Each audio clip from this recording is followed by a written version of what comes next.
बिस्मिल्लाहिर्रहमानिर्रहीम, अस्सलाम वालेकुम। मरीम नवाज़ साहिबा के इक़्तिदार को और मियाँ नवाज़ शरीफ साहब की प्रमोशन को बहुत बड़े झटके लग गए हैं। हाई कोर्ट में खुद हुकूमत ही पीछे हट गई मियाँ नवाज़ शरीफ साहब की प्रमोशन से। अब पहले आपने देखा कि आटे के थैलों पर मियाँ नवाज़ शरीफ साहब की तस्वीर थी। अब किसान कार्ड के बारे में आया कि ये दिया जा रहा है किसानों को, और जो इनिशिएटिव था तहरीक इंसाफ की गवर्नमेंट का, अब उस पर भी मियाँ नवाज़ शरीफ साहब की तस्वीर आने लगी है। ये दरख्वास्त पहुँच गई हाई कोर्ट में, और अब उसके बाद यहां पर हुकूमत को पसपाई हुई और कह दिया कि नहीं, हम तो कोई तस्वीर नहीं छाप रहे मियां नवाज शरीफ की। इसके अलावा अब 3 अरब रुपए के हेलीकॉप्टर की खबर आई, और हैरानकुन तौर पर मरीम नवाज साहिबा के हवाले से, जो हर वक्त बड़ी एक्टिव रहती हैं अज़मा साहिबा, उन्होंने इसको डिनाई नहीं किया, उन्होंने कुछ और इल्ज़ामात लगा दिए हैं। इस पर भी हम बात करेंगे।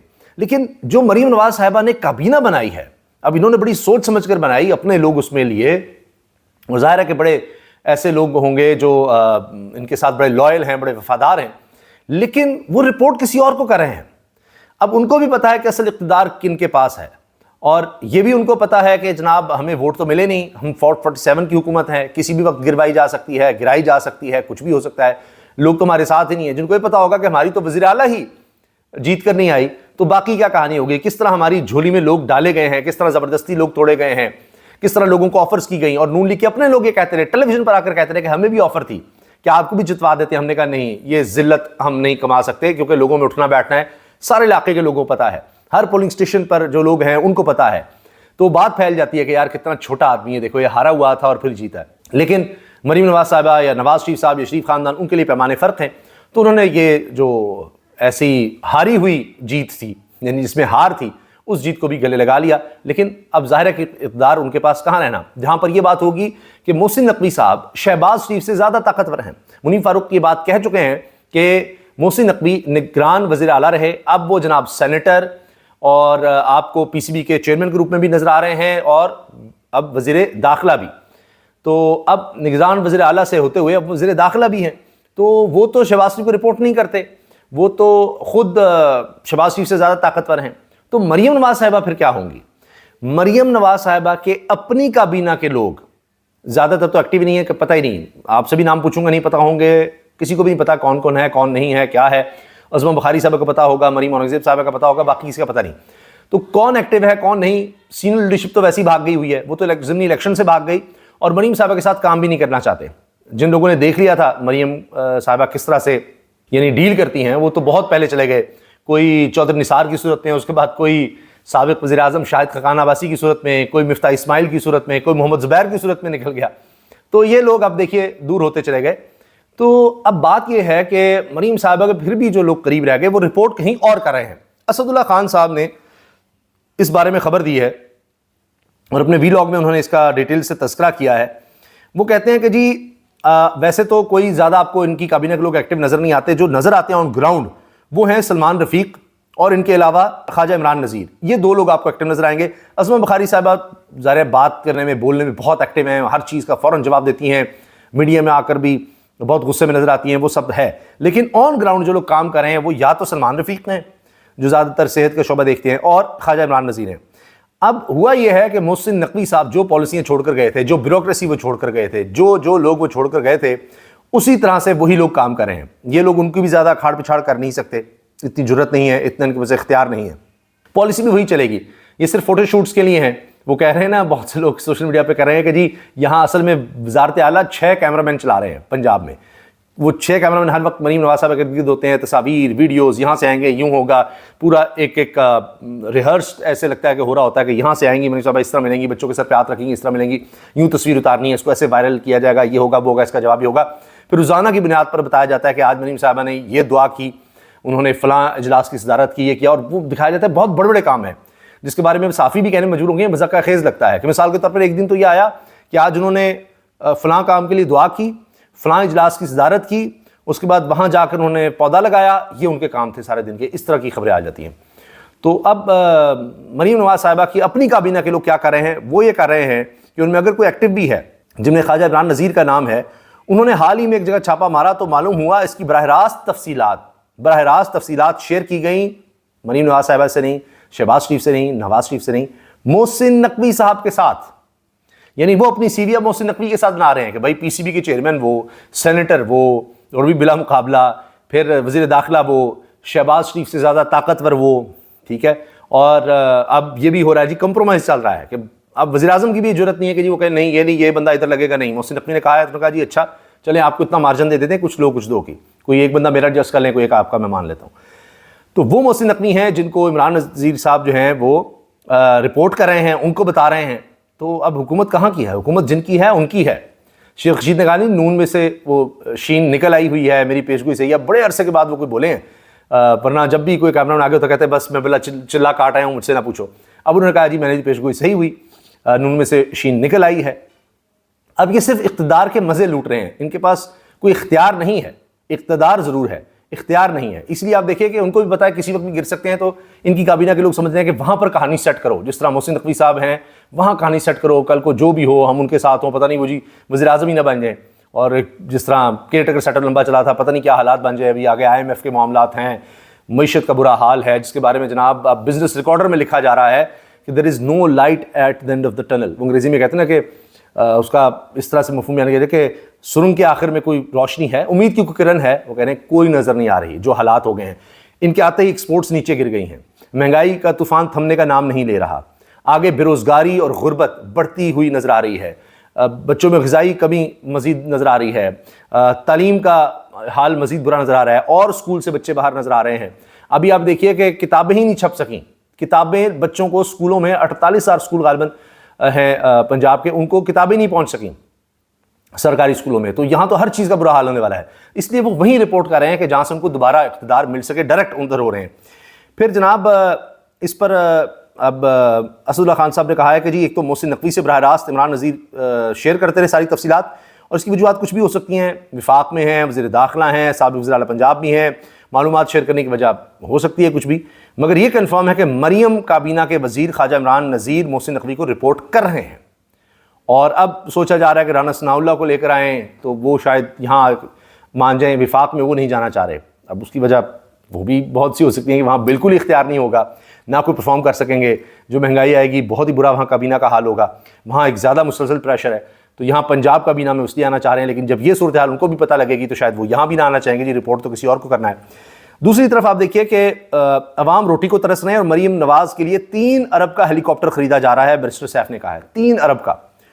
और इस पर अज़मा साहिबा ने कहा है, ये नहीं कहा कि जी नहीं खरीदा जा रहा। मैं हैरान हूँ, ये जियो ने खबर लगाई है, वो कहते हैं कि जी अज़मा साहिबा ने कहा कि जी जवाब देते हुए ये बैरिस्टर सैफ को कि मरीम नवाज़ ने 30 दिनों में अवामी फलाह के 30 मनसूबे दिए हैं, 30 मनसूबे उन्होंने दे भी दिए हैं, अब पता नहीं कब बनेगा। अच्छा, जितनी फिक्र आपको मरीम नवाज़ की है, काश इतनी फिक्र खैबर पख्तूनख्वा की होती। अली बिन गंडापुर अब तक एक मनसूबा भी मुतारिफ नहीं करवा सके, पहले 35 पंक्चर, फिर 4 हल्के और अब फॉर्म 45 तांगा पार्टी का विरद बन चुका है, लेकिन 3 अरब का उन्होंने कुछ भी नहीं कहा। यह अजीब बात है, उनको डिनाई करना चाहिए था कि जी कोई ऐसा नहीं है, कुछ भी नहीं है। अच्छा, तो अब ये सूरत हाल बन रही है।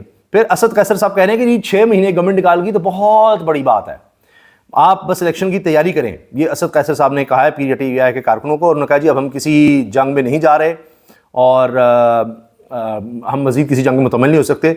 उन्होंने इस तरह के बयान दिए हैं। मुल्क के 5 बड़े शहरों में आज से सबसे बड़ी टैक्स मुहिम का आगाज़ कर दिया गया है।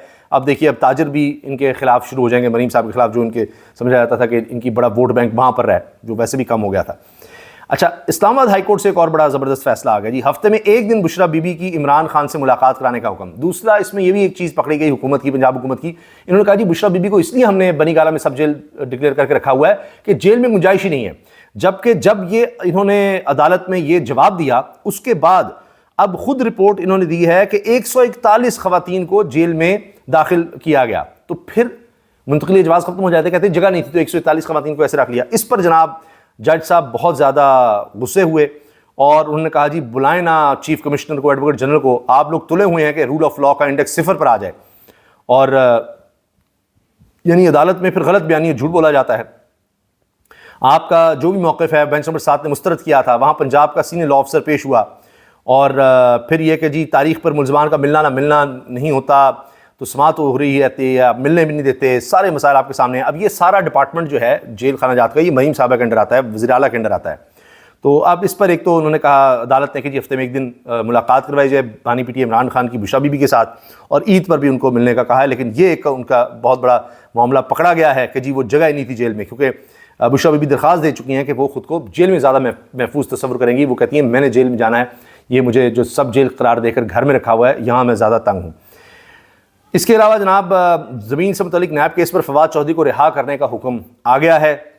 एक और जो मामला चल रहा है विफाक के दरमियान और पंजाब के दरमियान, पंजाब का अली रिजवी की खिदमत विफाक को देने से इनकार, IG इस्लामाबाद की तैनाती खिटाई में पड़ गई कि ये कहा गया विफाक नहीं जी, इनको IG लगाते हैं अली रिजवी को, जब अकबर नासिर को हटाया गया है IG के ओहदे से, तो इस पर अब पंजाब इनकार कर रहा है जी नहीं जी, हम यानी मरियम नवाज साहिबा कह रही हैं कि नहीं, शहबाज शरीफ साहब की बात हम नहीं मान सकते चचा की उनकी, तो ये अंदर गेम वही कुछ और चल रही है, इख्तियारात की जंग। अब ये मरियम या शहबाज शरीफ नहीं, ये कहीं और भी मामला ये गड़बड़ होता नज़र आ रहा है। एक और बड़ी खबर हाईलाइट हुई जिसका मैं तस्करा आखिर में करना चाहता हूँ क्रिकेट के हवाले से, कि अब ये शाहीन अफरीदी और बाबर आजम इनके दरमियान क्या चल रहा है वो मामला। मगर उससे पहले ये भी सुन लें कि अब वज़ीर-ए-आला गिलगित बल्तिस्तान ने वज़ीर आज़म पाकिस्तान शहबाज शरीफ को ख़त लिख दिया है, मुरासला सेहत सहूलत कार्ड बहाल किया जाए। जो इमरान खान के दौर में शुरू हुआ था सेहत सहूलत कार्ड, उसको बहाल करें, इन्होंने बंद कर दिया है। खैबर पख्तूनख्वा में दोबारा शुरू करने का कहा गया है। अच्छा, खबर यह है जनाब डॉन न्यूज़ पर इख्तिलाफात की खबरों के दरमियान चेयरमैन PCB का काकुल में खिलाड़ियों से अहम मुलाकात। अच्छा, अब ये हुआ कि अचानक खबर आई कि जी बाबर आजम को दोबारा कप्तान बना दिया गया है, यानी T20 और वनडे का, और वो टेस्ट का भी कहा जा रहा है जी बनना चाहते थे, लेकिन फिर बाद में मना लिया गया कि नहीं, वहाँ पर आप रहने दें, आप वनडे और T20 के कप्तान बन जाए। फिर खबर चली कि जी वो PCB की तरफ से खबर चली कि शाहीन अफरीदी जो कि कप्तान थे पहले, इनसे पहले, अचानक वो भी कप्तान बनाए गए बाबर आजम को उठाकर, तो उन्होंने वेलकम किया है कि जी बाबर आजम कप्तान बनाना, मैं पहले भी उनकी कप्तानी में खेल चुका हूँ, बड़ा ज़बरदस्त है, बड़ा अच्छा करेंगे, ये वो सारी अच्छी बातें उनके बारे में कि बड़े अच्छे कप्तान हैं, बाबर आजम के साथ उन्होंने बड़ा अच्छा। फिर खबर आई कि ये शाहीन अफरीदी के हवाले से ये जो बयान चला दिया है, शाहीन अफरीदी को तो पता ही नहीं इस बात का, और उनका बयान खुद ही PCB ने लगा दिया। वो कहते हैं जी मैं अपना मौक़िफ़ बाद में दूंगा। अब थरथली मच गई। अब ESPN स्पोर्ट्स इंटरनेशनल इदारा, हर पाकिस्तानी इदारे ने इस खबर को शेयर किया कि जी शाहीन अफरीदी को पता ही नहीं कप्तान को कि जी उसको हटा भी दिया गया, और वो कह रहा है जी मैं तो अपना बयान दूंगा। अब यहाँ से फड्डा बन गया, क्या करें। अब ये भी खबर आई कि जी शाहीन अफरीदी को कहा है कि खबरदार, बयान से लालमी के बाद शाहीन को PCB ने ट्वीट करने से भी रोक दिया कि जी अब कोई आपने ट्वीटिंग करना, कोई बयान नहीं देना, खबरदार चुप करके बैठ जाए। अब शाहिद अफरीदी के दामाद हैं शाहीन अफरीदी, शाहिद अफरीदी पहले भी कहा गया जी लॉबिंग करते रहे इनके लिए और सब कुछ। अब उन्होंने कहा है कि जी इस तरह नहीं हटाना चाहिए था। अब देखते हैं अब शाहिद अफरीदी आगे क्या करते हैं। जहाँ तक बात है बाबर आजम की, ये खबरें भी चल रही हैं कि अब उनकी वापसी हो रही है, तो कुछ शराइत के तहत बाबर आजम मनवा कर आ रहे हैं। हो सकता है कि वो कहें जी मैं प्लेयर सिलेक्शन के हवाले से मुझे इंडिपेंडेंस चाहिए जब मैंने टीम खिलानी है। अब उसमें फिर मोहम्मद आमिर और इमाद वसीम उनका गड़बड़ हो जाएगा कि उनको वापस लाने की बात हुई थी, और उनके वाले से डिसिप्लिन का मामला, दीगर मामला, इस तरह के लोगों को बाबर आजम नहीं पसंद करते, तो क्या बनेगा। तो ये बड़ा एक गड़बड़ हो चुका है खेल, और अब देखते हैं कि क्या होता है, किस तरह इस पर मामले को सुलझाया जाता है। कोशिश हो रही है, लेकिन कहीं ना कहीं चीज़ें सामने आ जाएंगी। ट्वीट करने से क्यों रोका भाई शाहीन अफरीदी को, अचानक क्यों हटाया, अभी एक ही सीरीज़ थी, क्या उनकी परफॉर्मेंस नीचे जा रही थी, फिटनेस के मसाइल थे, क्या चक्कर है। तो फिर बाबर आजम को हटाना ही क्यों था जब यही वजह थी। वो जो इस वक्त पाकिस्तान के बेस्ट कैप्टन भी रिसेंट हिस्ट्री में नज़र आ रहे थे, उनकी परफॉर्मेंस भी तौर कैप्टन एक खिलाड़ी की निस्बत ज़्यादा अच्छी थी। कुछ लोग कहते हैं जी रिजवान को कप्तान बना देना चाहिए था, फिर उनको क्यों नहीं बनाया, कोई और तकसीम ना आ जाए। ये सब बातें हो रही हैं, लेकिन अभी तो जनाब मुझे नहीं लगता कि शाहिद अफरीदी जो हैं वो खामोशी से बैठ जाएंगे कि जी शाहीन अफरीदी को हटा दिया है। कहीं ना कहीं वो भी अपना जोर तो लगाएंगे। अपनी राय का इज़हार आप कमेंट सेक्शन में ज़रूर कीजिएगा कि बाबर आजम या शाहीन अफरीदी आपकी नज़र में कौन कप्तान है, और क्या ये जो कंट्रोवर्सी है इसको दबाने में PCB कामयाब हो जाएगा, या पता लगेगा कि कौन क्या कहना चाह रहा था, किस तरह से सारा कुछ किया, और शाहीन अफरीदी के एतराज़ात कहीं और नज़र आएंगे। कहीं खुदा न खास्ता फिर तो नहीं हमने कोई ग्रुपिंग बना दी, बड़ी मुश्किल से इसको हमारी टीम से ख़त्म किया गया था, और बाबर आजम इसका क्रेडिट लेते थे कि अल्लाह अल्लाह करके हमने एक यूनिट बनाया है, हम फाइट करते हैं, हार जीत खेल का ऐसा, लेकिन फाइट करते हैं, हम बड़ी आगे तक गए हैं। बस कई दफ़ा बिल्कुल फाइनल में पहुंचकर या फाइनल के करीब पहुंचकर हम हार गए, कई ट्रॉफीज़ लेने से रह गए। तो ये कि जी इस वजह से हटा दिया जाए, या तो उससे परफॉर्मेंस बेहतर हो जाती। खैर हम वैसे भी हमारे इदारे हर एक तबाही की तरफ है, तबाही का शिकार है। क्या निज़ाम अदल व इंसाफ, क्या हमारा पुलिस का निज़ाम, क्या गवर्नेंस का, क्या पार्लियामेंट का, सब कुछ ही तबाही की तरफ है। तो ये खेल का भी वही हाल होता चला जा रहा है। अल्लाह हाफ़िज़।